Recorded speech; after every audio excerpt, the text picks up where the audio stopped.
Cara mengelola keuangan keluarga yang efektif di masa pandemi COVID-19. Di masa pandemi seperti sekarang ini, Anda harus mengetahui cara mengelola keuangan.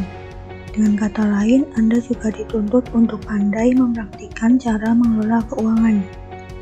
Jika tidak bisa mengaplikasikan cara mengelola keuangan, hal ini akan berpotensi membuat Anda kesulitan dalam memenuhi berbagai kebutuhan.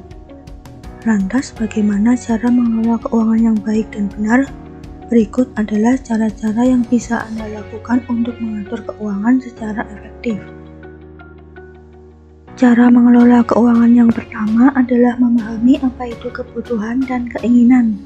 Bagi Anda yang sudah berkeluarga atau masih lajang, sudah pasti ada kebutuhan yang wajib dipenuhi.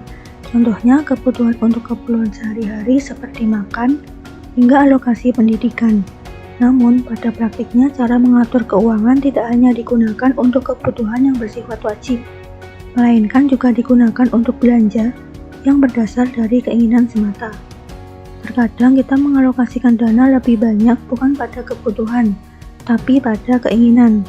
Padahal banyak dari keinginan kita yang sebenarnya belum terlalu dibutuhkan. Contohnya seperti membeli fashion terbaru, gadget terkini, liburan, hingga barang-barang lainnya yang bisa memakan dana tidak sedikit.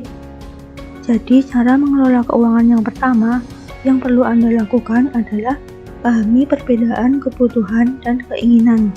Penuhi dulu kebutuhan utama Anda, baru alokasikan keuangan untuk keinginan pribadi yang lainnya.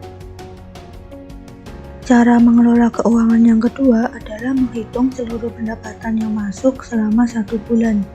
Pendapatan yang dimaksud di sini bukan hanya dari penghasilan gaji bulanan, tapi juga termasuk insentif yang Anda dapat bila menerima upah lembur, hingga keuntungan bila Anda berinvestasi atau mengambil proyek freelance.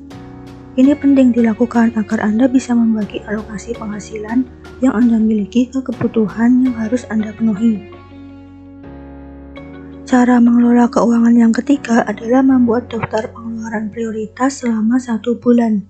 Daftar ini membantu Anda dalam cara mengelola keuangan secara efektif. Dengan membuat daftar prioritas, alokasi dan pengeluaran dana menjadi lebih tertata. Pengeluaran yang masuk daftar prioritas antara lain biaya makan sehari-hari, belanja dapur, tagihan listrik, tagihan air, biaya transport kerja, pendidikan anak. Cara mengelola keuangan yang keempat adalah mempersiapkan dana darurat.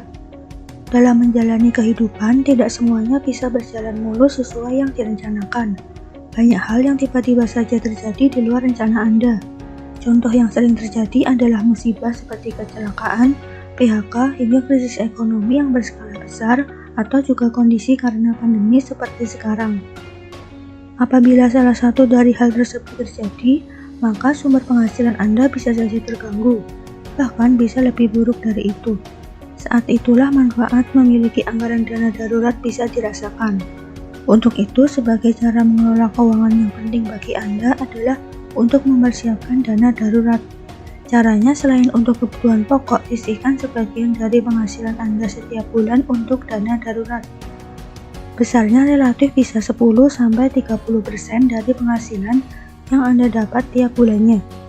Ingat, uang yang Anda sisihkan setiap bulan adalah untuk dana darurat yang hanya digunakan sewaktu-waktu atau dalam keadaan darurat.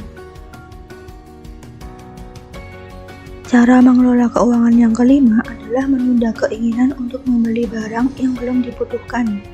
Tunda dulu juga keinginan punya handphone baru atau barang lainnya yang dikira tidak terlalu penting. Walaupun pilihan pembayaran ada yang bersistem cicilan, di saat kondisi pandemi seperti sekarang ini, berhemat menyimpan setiap uang jauh lebih penting daripada membeli sesuatu yang bersifat keinginan. Cara mengelola keuangan yang keenam adalah mengalokasikan penghasilan untuk keperluan di luar kebutuhan rutin, antara lain pengeluaran untuk tabungan, asuransi, dan investasi. Ketiganya termasuk dalam cara mengelola keuangan yang baik. Ketiganya memiliki manfaat. Asuransi bermanfaat untuk melindungi diri dari biaya kesehatan, sementara investasi bisa digunakan sebagai tabungan jangka panjang, sehingga uang yang Anda miliki tidak habis begitu saja. Untuk tabungan, seperti kita ketahui, jelas berguna untuk keperluan saat ini dan masa depan. Penghasilan yang Anda simpan di tabungan bisa digunakan untuk pengeluaran sehari-hari ataupun keperluan mendadak. Terima kasih sudah menonton video ini. Sampai ketemu di video selanjutnya.